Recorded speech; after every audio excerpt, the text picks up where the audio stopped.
Meus amados, nesse instante nós queremos passar a oportunidade para trazer a mensagem do Senhor nesta noite ao nosso irmão pastor Anderson Lima, ele que é pastor da Segunda Igreja Evangélica Congregacional de Belo Jardim, em Pernambuco.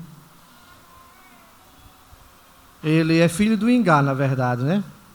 Nasceu lá no Ingá, mas os pais, ele não, os pais dele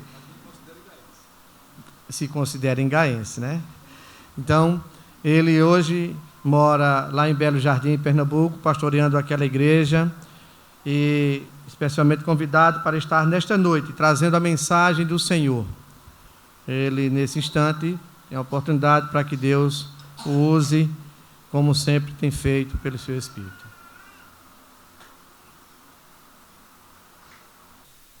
Irmãos, boa noite, a graça e a paz do Senhor Jesus.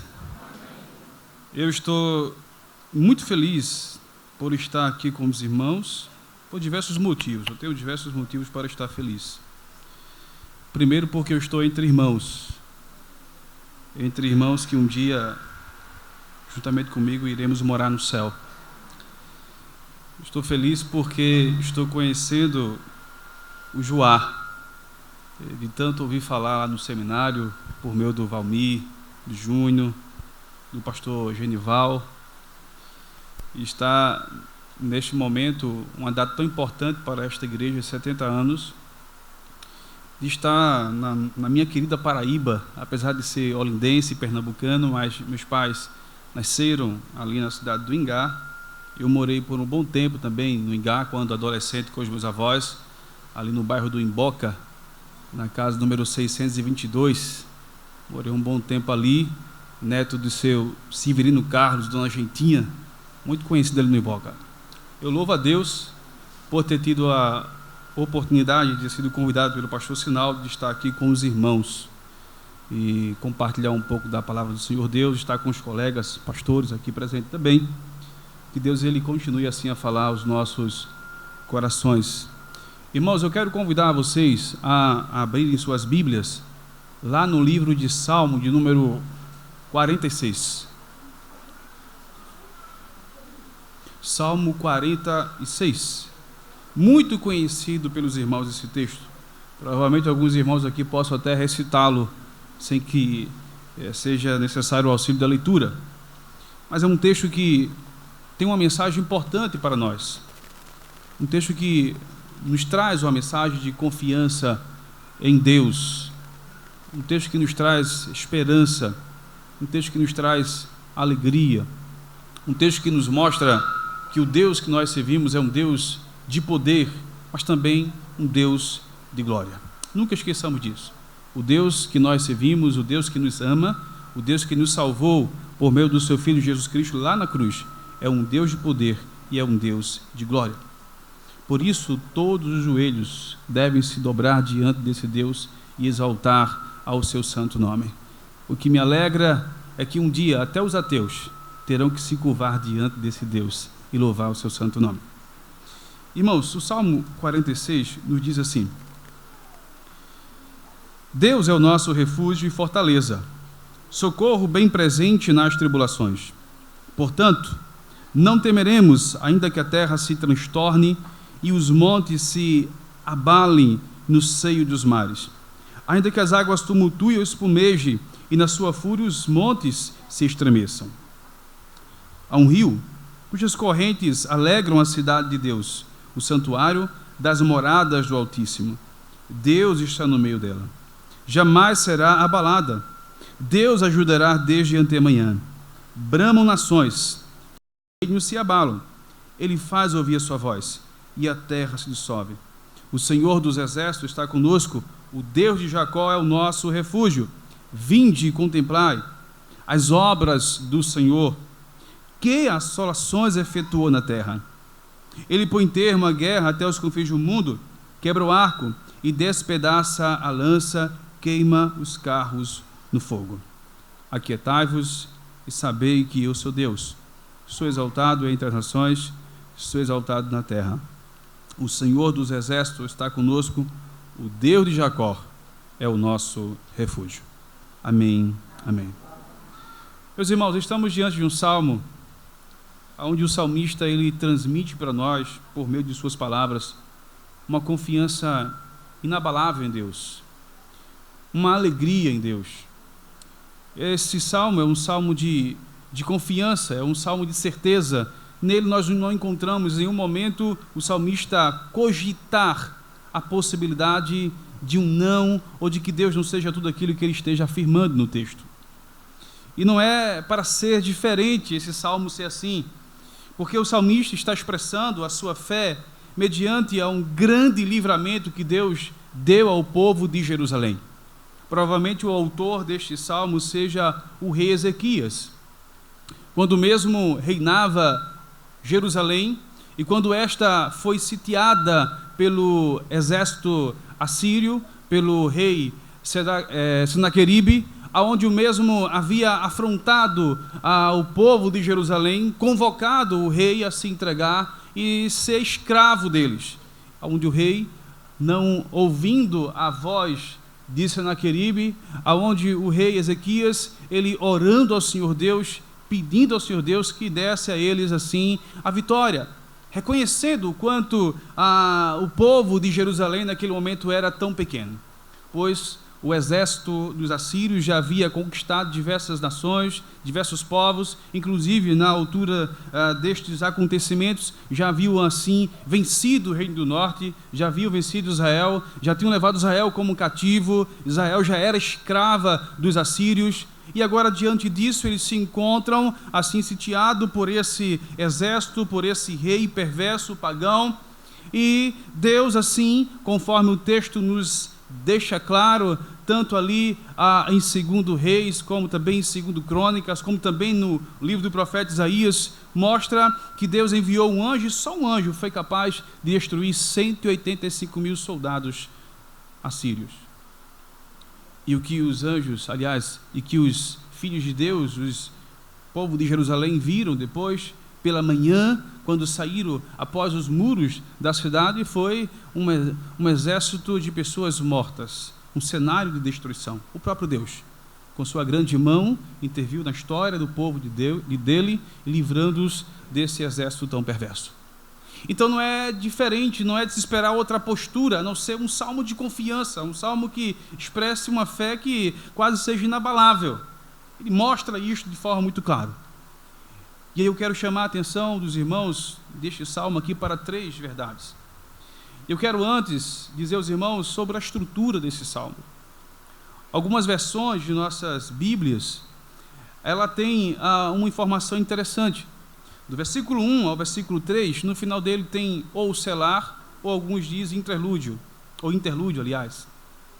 E selar é justamente uma forma que os músicos, os poetas hebreus usavam para dizer ao povo: após do que nós falamos aqui, vamos dar uma pausa. É como se dissesse: vamos parar um pouco, vamos refletir em tudo que nós cantamos ou em tudo que nós ouvimos. Do versículo 4 até o versículo 7, da mesma forma. No final do versículo 7, ele manda o povo parar. Algumas versões talvez tenha selar. Se você parar para prestar atenção, você vai observar isto. E também do versículo 8 ao versículo 11, no final, mais uma vez, tem lá selar. Então é como se nós tivéssemos nessa estrutura deste salmo 3 salmos. É como se o salmista quisesse nos trazer 3 canções, 3 poesias, e cada uma dessas deve ser observadas atentamente por nós. Primeira, que nós encontramos do versículo 1 até o versículo 3, o salmista deixa muito claro que Deus, ele é o refúgio, a fortaleza e o socorro bem presente nas tribulações do povo dele. E sendo assim, ele deixa claro a partir do versículo 2 que ele não tinha mais nada o que lhe trouxesse medo, porque tinha certeza de que Deus era a sua fortaleza. E aqui eu quero chamar a atenção para 3 coisas importantes. Quando o salmista diz no verso 1, Deus é o nosso refúgio, ele está falando que em Deus ele fica abrigado. É interessante lembrar que quando O próprio rei Ezequias, ele orou ao Senhor Deus, e depois Deus usou o profeta Isaías. O profeta Isaías vai até o rei Ezequias e diz o seguinte: olha, o exército assírio não vai lançar uma flecha sequer sobre os muros de Jerusalém. O exército assírio não vai chegar nem de frente dos muros com seus escudos. Eles não vão levantar tranqueiras ou escadas para subir aos muros e entrar. Nada vai acontecer. Então, quando ele diz que Deus, ele é o refúgio, ele diz: olha, Deus é tão poderoso que nenhuma flecha, ainda se fosse possível, talvez, um dos soldados lançar uma flecha, ela não iria cair. Não tenho dúvida disso. Deus não iria permitir, porque a promessa de Deus é que nenhuma flecha sequer cairia sobre o solo de Jerusalém.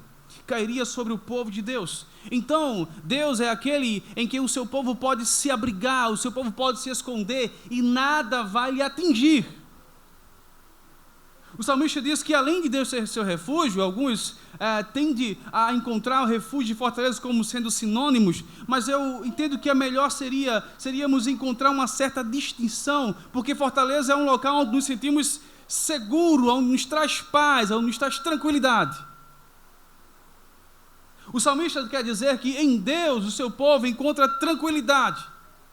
Em Deus o seu povo encontra paz.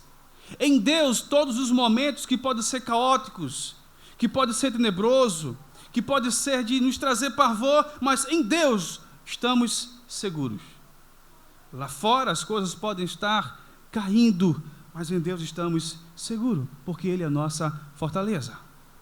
O salmista continua dizendo: olha, além de ser nossa fortaleza, Ele é o socorro bem presente nas tribulações. O termo tribulação, se ele fosse traduzido literalmente por quando estivermos apertados, não teria nenhum problema. Ou quando estivermos em algum estreito, ou quando estivermos em uma situação de aperto. O salmista quer dizer o seguinte: quando estivermos em situação de aperto, Deus, Ele sempre estará presente em nossas vidas. E era isso que eles estavam vivendo, estavam apertados, estavam encurralados pelo exército assírio. Eles encurralaram, haviam cercado o povo de Deus ali, os muros, a cidade de Jerusalém. Então ele diz: olha, todas as vezes que estivermos encurralados, cercados, Deus é aquele que vai nos socorrer. E quando diz que Deus é o socorro sempre presente, ou seja, Deus sempre será o nosso socorro. Ele não foi no passado, ou não será no futuro, é presente, passado e futuro sempre. Não haverá um momento sequer que Deus não seja o nosso socorro. O salmista quer dizer isto. Mas quando ele diz também que Ele é o nosso socorro, e o termo encurralado também mostra-nos a uma situação em que foge ao nosso controle, que nós não temos mais controle sobre aquela situação. E o povo de Jerusalém, o exército de Jerusalém, não tinha controle sobre aquilo. O exército era tão pequeno que um dos emissários do rei Senaqueribe, quando vem afrontar ao rei Ezequias, dizer blasfêmia até contra Deus e contra o rei, ele diz: olha, você não está vendo que você não tem condição de pelejar contra nós? O exército de vocês não consegue vencer nem sequer um dos nossos menores capitães. Não consegue. Vocês estão encurralados. Se entregue. É melhor que vocês venham ser nossos escravos. Mas o que o salmista diz nesse texto, diante de Deus ter livrado o povo de Jerusalém com mão tão forte, com mão tão poderosa sobre o exército assírio, é que Deus é o nosso socorro, a nossa fortaleza e o nosso socorro bem presente nas tribulações. Então, em todos os momentos, quando as situações fugirem do nosso controle, saiba de uma coisa: está sob o controle de Deus. O Deus de Jerusalém, o Deus dessa igreja, o Deus dos que estão em Cristo Jesus, é um Deus que tem o controle sobre todas as coisas. Ele é o Senhor da história. Os reis se levantam porque Deus assim o determinou. Os reis caem porque assim Deus determinou. Deus, Ele tem o controle, inclusive, se Ele tem o controle sobre a história, é claro que Ele tinha o controle sobre toda aquela situação. Então, por isso que Deus, Ele é o socorro bem presente nos momentos de adversidade da vida do seu povo. Diante dessa certeza que o salmista tinha, de que Deus era o refúgio, que nada iria cair sobre eles, e que em Deus eles estavam seguros, fortalecidos, sentiam a vontade em paz, e diante de que Deus sempre o socorria, ele agora quer expressar a sua fé.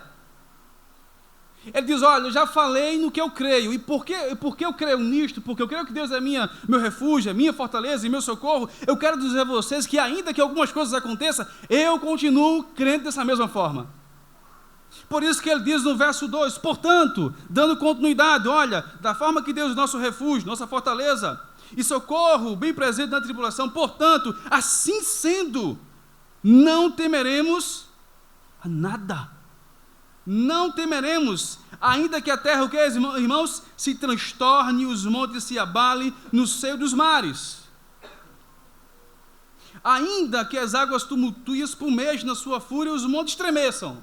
O salmista diz, olha, ainda que a terra ela passe pelo momento delicado, ainda que venha a fenômenos que venha abalar a terra e que venha mudar a geografia da terra, ainda que venha um terremoto que faça com que a terra se abra, se apareça do nada de repente montanhas, ainda que venha o fenômeno da maremoto, ainda que monte se lance no meio do mar, ainda que as águas estejam enfurecidas, e aqui aponta para questões que fugia do controle humano, ele diz, ainda que tudo isso aconteça, eu lembro que Deus continua sendo o meu refúgio, minha fortaleza e meu socorro bem presente nas tribulações.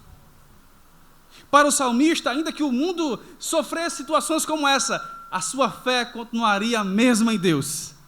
Nada mudaria, porque Deus é um Deus imutável. Uma vez que Deus, ele diz que é o socorro do seu povo, isso nunca vai mudar, meu irmão. Uma vez que Deus diz que ele é o refúgio do seu povo, isso nunca vai mudar, meu irmão. Uma vez que Deus diz que é a fortaleza do seu povo, aonde estamos dele seguro, isso nunca vai mudar. Deus continua sendo o mesmo de geração a geração. Com isso, meus irmãos, aprendemos algumas lições importantes. Assim como Deus é o Deus de fortaleza, de socorro e de refúgio para Jerusalém foi, Deus também continua sendo para nós. Deus não muda, Ele continua sendo o mesmo. A sua palavra continua sendo a mesma. Tudo pode mudar, mas a sua palavra continua sendo a mesma. O próprio, irmãos, Ezequias tem essa certeza de que as coisas podem mudar, mas Deus continua sendo o mesmo. Com isso, irmãos, eu quero dizer que nós precisamos, nessa noite, ter uma fé semelhante à do salmista, quando ele diz que ainda que as coisas ao nosso redor estejam se acabando, eu continuo lá, firme e fiel, crendo que Deus vai me socorrer, que Deus está comigo. Meus irmãos, precisamos entender que o inimigo, nosso inimigo, inimigo da nossa alma, Satanás, nenhum mal pode nos fazer, porque Deus é quem nos guarda.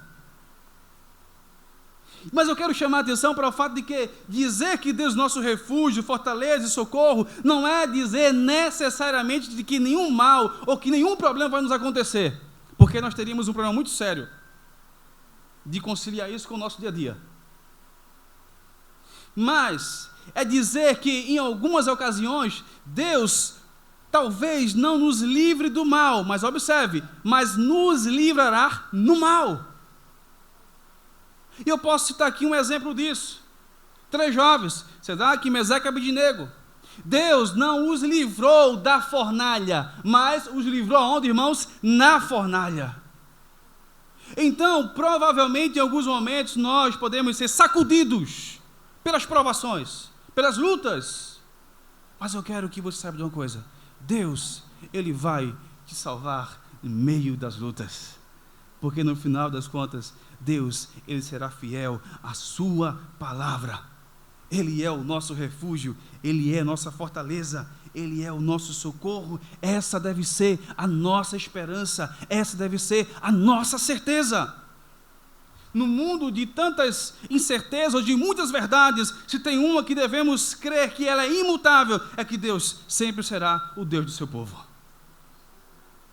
Então que nós possamos confiar nisso. Deus é o nosso refúgio, fortaleza e socorro bem presente nas tribulações. Que mal pode nos acontecer tendo um Deus desse? Por isso que no final, no verso 3, o autor diz o quê? selar. Uma pausa. Para um pouco. Você ouviu? Você cantou? Você prestou atenção no que você acabou de dizer? Descanse em Deus, meu irmão. Descanse em Deus. Deposite a sua vida nesse Deus, que é o nosso refúgio, a nossa fortaleza e o nosso socorro. Segunda verdade desse texto. O salmista quer nos trazer uma outra poesia. Ele cantou que Deus é a sua fortaleza. Agora, a partir do versículo 4 até o versículo 7, ele vai cantar que Deus é a sua alegria. Deus é a alegria do seu povo. Muito me entristece, às vezes, por dois motivos. Porque fico triste mesmo. E segundo, porque isso mostra uma falta de conhecimento do que é, biblicamente, o culto ao Senhor Deus. Quando eu escuto pessoas dizerem que vai ao culto e sai e diz que não gostou do culto ou o culto não lhe trouxe alegria. Isso mostra que essa pessoa não tem um conhecimento bíblico do que é o culto, porque, primeiramente, o culto não é para ela, né? O culto é para Deus. Quem tem que gostar do culto é Deus. Isso é tão sério que Deus diz como Ele quer ser cultuado. Ele não deixa Israel escolher a melhor forma para ser cultuado. É só você olhar os 10 mandamentos. Os 4 primeiros mandamentos, Deus vai dizer como Ele quer ser cultuado. Eu fico triste porque as pessoas não têm mais a alegria de cultuar ao Deus verdadeiro. Ela quer cultuar a um Deus que possa lhe dar alguma coisa. Parece um relacionamento de troca, de barganha. Eu vou ao culto, mas eu quero a minha bênção. Eu vou para o culto porque eu preciso da minha bênção. Eu vou para o culto porque eu vou atrás da minha bênção. Isso é idolatria, meu irmão. Venha ao culto porque o seu Deus, Ele é digno de ser adorado. Venha ao culto porque nós devemos isso a Deus. Venha ao culto porque a nossa alma deve se alegrar em saber que estamos adorando a um Deus que é tão sublime, que é tão grande, que é tão maravilhoso, que é tão majestoso, que é tão santo, que até esse atributo de santidade é cantado, é louvado pelos anjos, que até as criaturas que se mantiveram no seu estado original de pureza, que não pecaram, os anjos, os serafins, eles cobrem a sua face diante dessa santidade tão grande. Você deve agradecer a Deus pela oportunidade dele te dar para adorar, e isso deve trazer alegria ao seu coração. Por isso que o salmista no versículo 4 diz: há um rio cujas correntes alegram a cidade de Deus, o santuário das moradas do Altíssimo. Primeira coisa que eu quero chamar a atenção. Sabe por que Deus é a alegria do povo dele? Porque Deus é o rio de Israel. Deus é o rio, é como se fosse um rio para Jerusalém. Sabe por que o autor quer dizer isto? 2 motivos. Primeiro, em Jerusalém, irmãos, nem na antiga, nem na atual, não existe rio. Nela não tem rio. E estamos aqui de frente para um rio. E eu entendo que esse, no passado, no presente e no futuro, já foi fonte de riqueza e de meio de sobrevivência de muitas pessoas. O rio, para uma cidade, era a forma que essa cidade tinha para se desenvolver. Dela ele tirava a água, dela tirava o alimento, dela tirava a água para poder irrigar as plantações. Enfim, as civilizações, as cidades antigas, elas viviam, elas eram edificadas em torno de um rio. O rio era algo essencial para a existência, para o desenvolvimento, para o enriquecimento de uma cidade antiga. No ano do reinado do rei Ezequias, ele construiu um açude fora da cidade. E ele conseguiu canalizar, criar canais que trouxessem água de fora da cidade, dos rios de fora, para poder trazer, abastecer e não faltar água. E quando o povo assírio fez o cerco sobre Jerusalém, o texto diz que Ezequias ele consultou seus príncipes e pediu autorização para que pudesse tapar as águas que vinham, ou as águas que poderiam sair, para que nem o povo assírio tivesse acesso. E é interessante que quando os emissários eles começam a dizer coisas contra o povo de Jerusalém, tem uma hora que ele diz: olha, vocês que estão em cima do muro, vocês vão beber a urina de vocês, porque vai acabar com a de vocês. Estamos em volta de vocês, tem hora que vai acabar com a de vocês. Então a única água que vocês terão é a própria urina. Vocês vão acabar o alimento de vocês e vocês vão comer seus excrementos, ou seja, suas fezes. Essa vai ser a alimentação de vocês. Eu vou acabar com isso, vocês não vão ter mais acesso a água nenhuma. Os irmãos percebem que o salmista quer dizer o seguinte: ainda que nós não tenhamos um rio, que nós possamos admirar, como os egípcios admiravam o rio Nilo, dizia que era uma dádiva dos deuses, e tantos outros povos que estabeleceram em torno as margens de um rio, ainda que nós não tenhamos o rio, para que possamos admirá-lo, passar em nossa cidade, e dele possamos tirar tudo que é necessário, ainda assim, nós nos alegramos, porque Deus é muito melhor do que qualquer rio. Por isso que ele diz no verso 4, há um rio, cujas correntes alegram a cidade de Deus. A cidade de Deus aqui é justamente Jerusalém, que aqui aponta depois no futuro para Nova Jerusalém, que em outro momento nós poderemos assim falar sobre ele. Mas ele diz, há um rio cujas correntes alegram a cidade de Deus, o santuário das moradas do Altíssimo. Deus está no meio dela, jamais será abalada. Deus ajudará desde até amanhã. Está falando da cidade, o povo, a cidade de Jerusalém. Ele diz, olha, Deus é como se fosse um rio em que nós nos alegramos ao observá-lo. Deus é como se fosse um rio da onde nós tiramos toda a nossa riqueza. Deus é a nossa riqueza. Nós não precisamos de rio porque Cristo, Deus, aliás, nos basta. Quem precisa de rio, irmãos, quando temos Deus? Isso mostra mais uma vez o quanto Deus iria providenciar tudo para o povo de Jerusalém. E aí, a alegria do salmista está no fato de que Deus é aquele que alegra eles. A alegria do povo de Deus é o próprio Deus. Ele diz o seguinte, que Deus, eles são alegres porque a cidade de Jerusalém era o santuário de Deus, onde Deus habitava. É lá onde estava o templo, e o templo para o povo ficou sendo o sinal da presença de Deus. Olha, Jerusalém é o santuário, onde Deus habita, Deus se faz presente no nosso meio. Então temos mais que ser alegres, porque Deus se faz presente no nosso meio. Ele diz aqui no versículo 5, Deus está no meio dela o que é a cidade. Por Deus estar no meio dela, ele tem a certeza que ela jamais será abalada, porque ela é a cidade de Deus. Dizer isto, irmãos, é dizer que Deus escolheu Jerusalém para ser dela. Há um trato especial de Deus com o povo de Israel. E lá em Deuteronômio, Deus fala sobre isto. Deus diz para o povo, olha, eu escolhi vocês, não foi porque vocês são os maiores. Na verdade, vocês são os menores. Não é que tinha nada para me afeiçoar em vocês, mas é porque eu amei vocês. E por eu amar vocês, eu revelo a minha fidelidade aos patriarcas. Deus amou o povo hebreu. Deus escolheu o povo hebreu para ser dele, porque Deus o amou, e para Deus ser fiel à sua palavra. Então os motivos de Deus ter escolhido o povo hebreu, o povo de Jerusalém, o povo de Israel, está no próprio Deus. Deus é o motivo dele ter escolhido o seu próprio povo.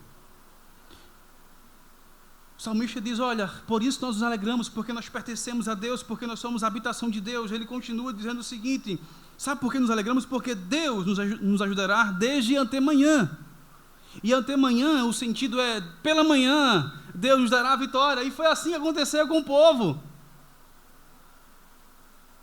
À noite estava lá Deus falando com Ezequias. Ezequias, não se preocupe, nada vai acontecer, eles não vão entrar, nenhum mal vai acontecer com a cidade.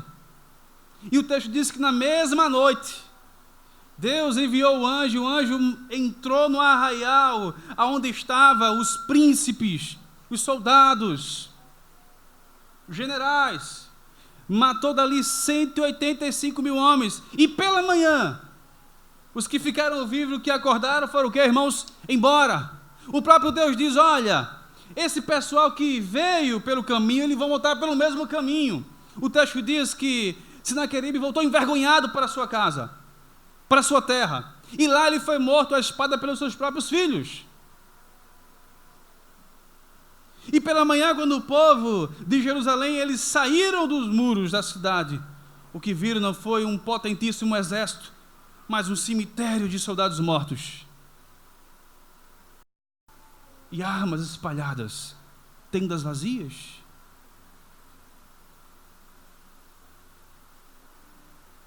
Por isso que ele diz que se alegre em Deus, porque pela manhã Deus trará a vitória ao seu povo. Por isso que ele diz: brama nações.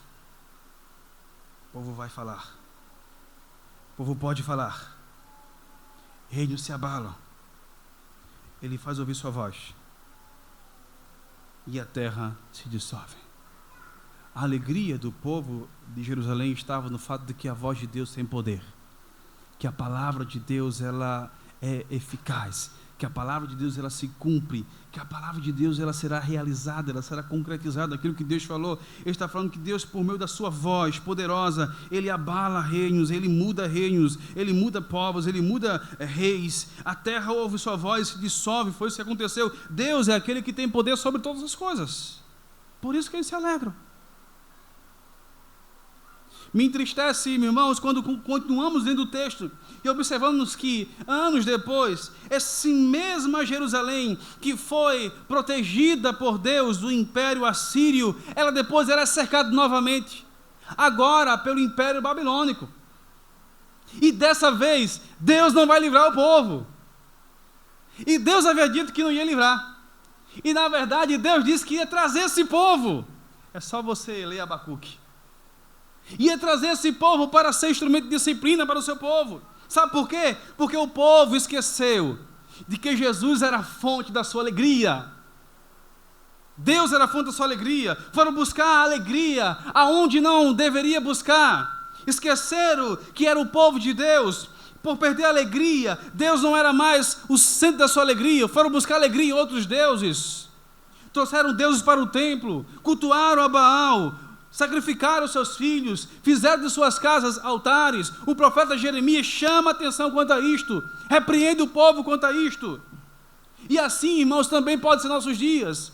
Quando nós tiramos o nosso coração de Deus, deixamos de ser um povo alegre. Sabe por que às vezes tem muitos irmãos que vai ao culto e sai dizendo que saiu triste, não se alegrou? É porque o seu coração não está em Deus, porque é impossível o coração do homem estar em Deus e ele cultuá-lo e ele sair triste. Jó disse que na presença de Deus até a tristeza salta de alegria, de prazer. Eu olho e vejo uma igreja do Senhor, uma igreja apática, uma igreja sem alegria, às vezes sem expressão, e estou falando isso é na sua caminhada cristã. Você não vê as pessoas com alegria em servir ao Senhor Deus. Às vezes encontra isto como sendo, vai ao culto, ou faz algumas coisas, às vezes por desencargo de consciência, ou para que o pastor não chame a sua atenção, ou para que ninguém diga que ele não tem compromisso com nada. Meus irmãos, isso porque o coração de muitos não está em Deus. E Cristo diz que aonde está o seu coração, aí está o que, irmãos? O seu tesouro.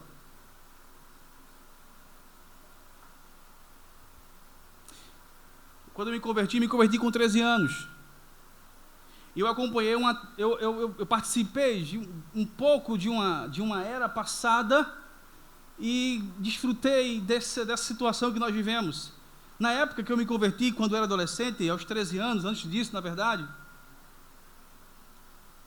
meu pastor um dia chegou e disse: meu filho, você não tem casa não? Você está todo dia na igreja.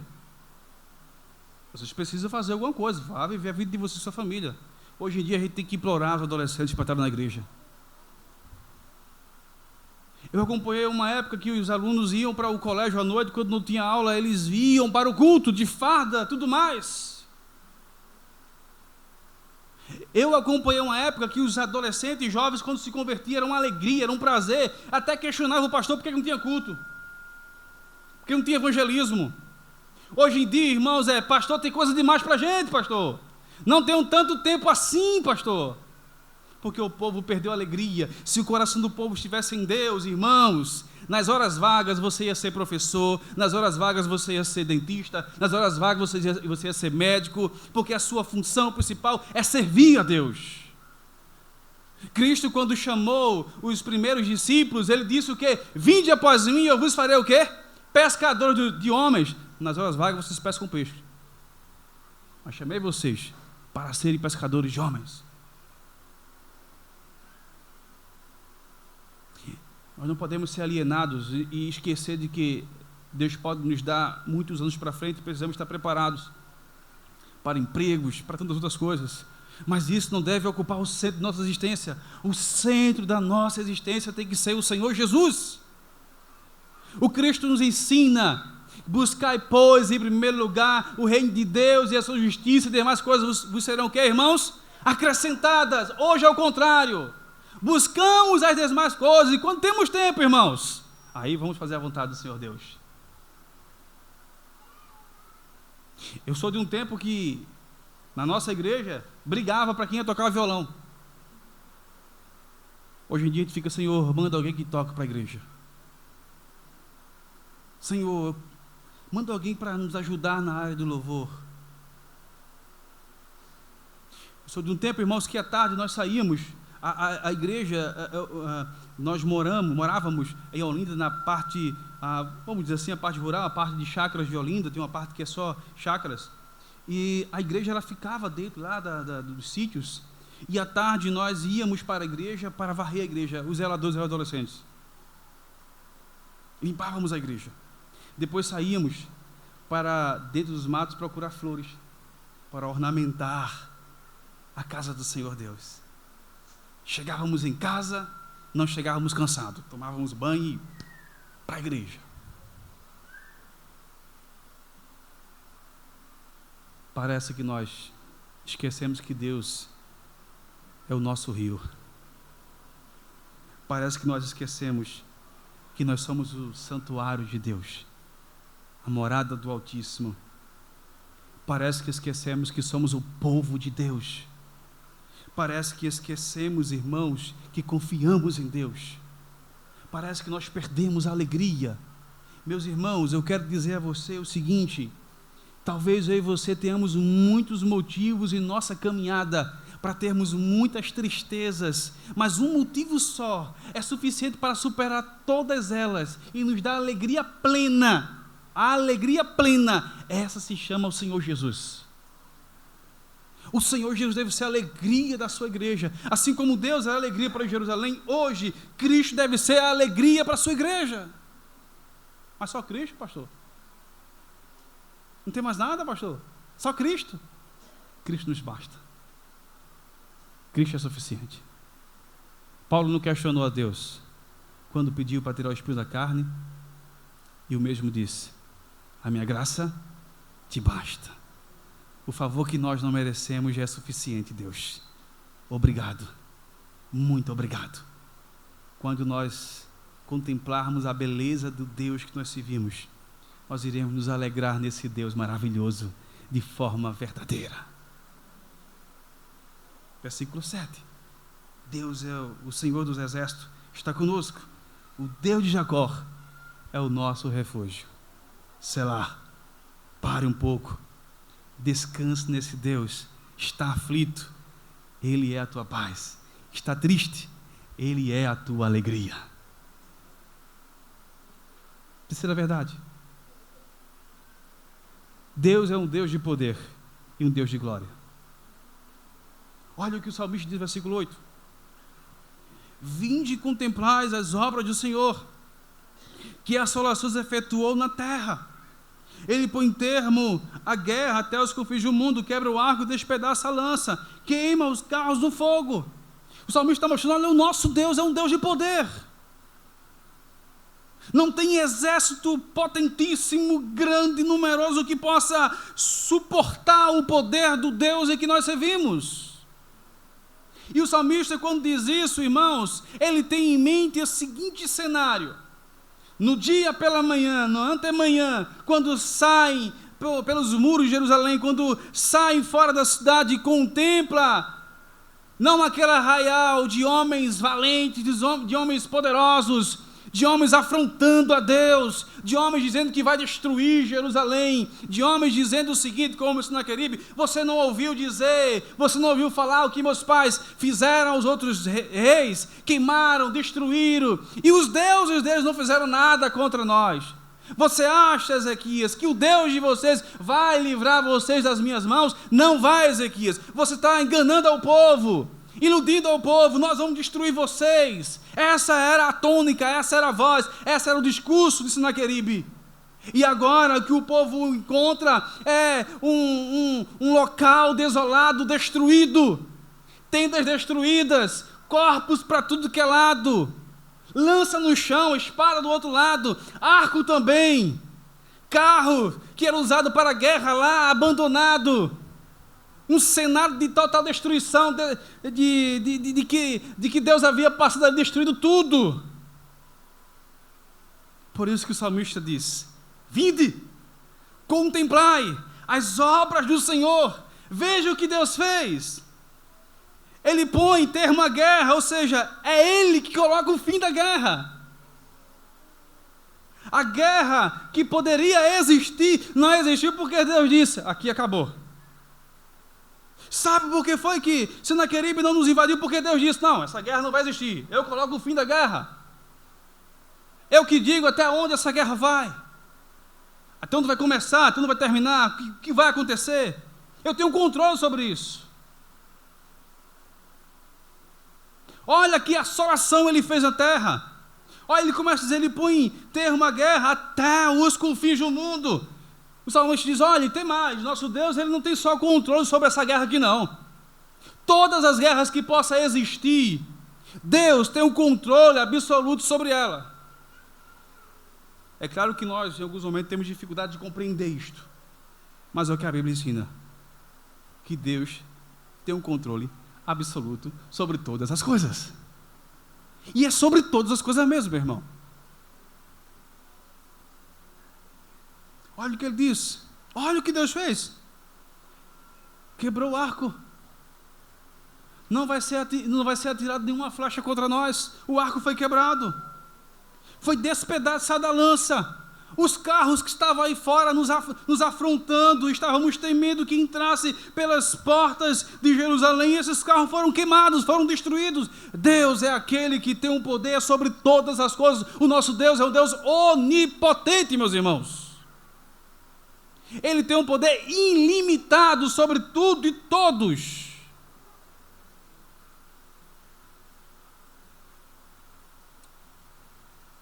Além de ser um Deus de poder, o nosso Deus é um Deus de glória.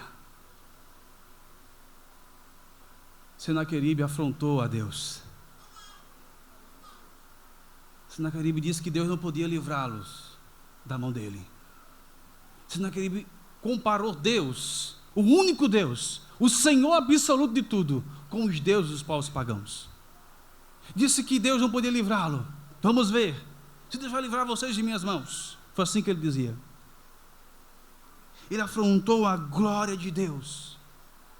E ai daqueles que afrontam a glória de Deus. É verdade que o texto diz: se Deus é por nós, quem será contra nós? Mas é verdade também, se Deus é contra, ninguém pode mudar a situação. Ninguém pode socorrer. E Deus ali estava contra o Senaqueribe. Deus ali estava contra o exército assírio. Deus estava defendendo a sua glória. Deus estava dizendo: não me compare aos deuses criados por homens, que são feitos de madeiras, que são feitos de pedras. Não me comparem, eu sou o Deus poderoso. Eu sou o Deus que lá em Isaías, o profeta tem uma visão de um Deus e a sua majestade, a sua glória. Ele diz que as abas ou a orla das suas vestes encheu todo o templo. E as vestes de um rei, por mais ou por maior que ela fosse, apontava, quanto maior fosse a glória, o esplendor desse rei.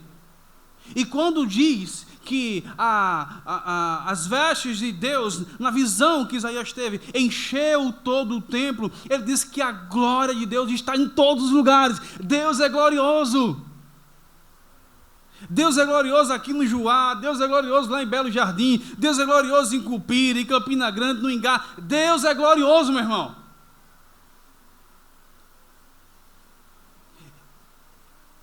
As vestes de Deus encheu todo o templo.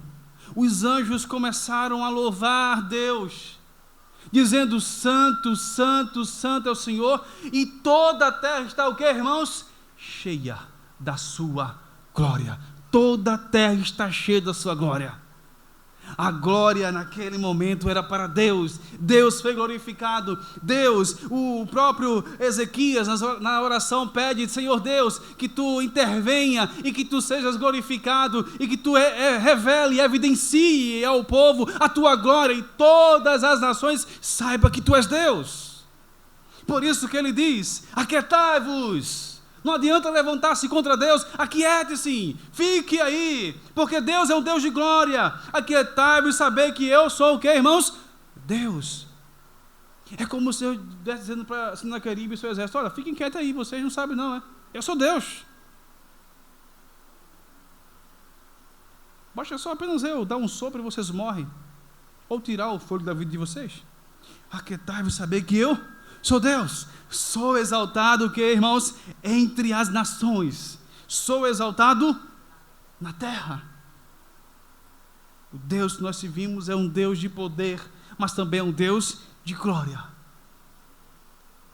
O Senhor dos exércitos está conosco. O Deus de Jacó é o nosso refúgio. Que a igreja do Juar, a igreja de João Pessoa, a igreja de Campina Grande, a igreja do Ingar, a igreja de Cupira, a igreja de Belo Jardim e demais igrejas que aqui estejam presentes nesse culto, possa nessa noite expressar uma fé semelhante ao do rei Ezequias e dizer que Deus é o nosso refúgio, fortaleza e socorro bem presente nas tribulações. Que esta igreja aqui presente possa alegrar-se tão somente na pessoa bendita de Deus, ainda que sejamos os homens mais afortunados do mundo, mas a nossa maior fortuna, a nossa maior alegria deve estar em Deus, porque não há nada maior do que o nosso Deus. Ele deve ser nossa alegria, meu irmão. Que essa igreja, irmãos, nessa noite possa dizer que Deus poderoso é o meu Deus, que Deus que tem poder sobre todos os povos, que tem poder sobre todas as nações, que é Ele que constitui reis e tira reis também. Que essa igreja possa dizer que Deus maravilhoso é esse, Deus poderoso, e ao mesmo tempo dizer que Deus glorioso. Assim, ao Rei eterno, imortal, invisível, Deus único, seja dada a honra e a glória e o louvor para todos sempre. Amém.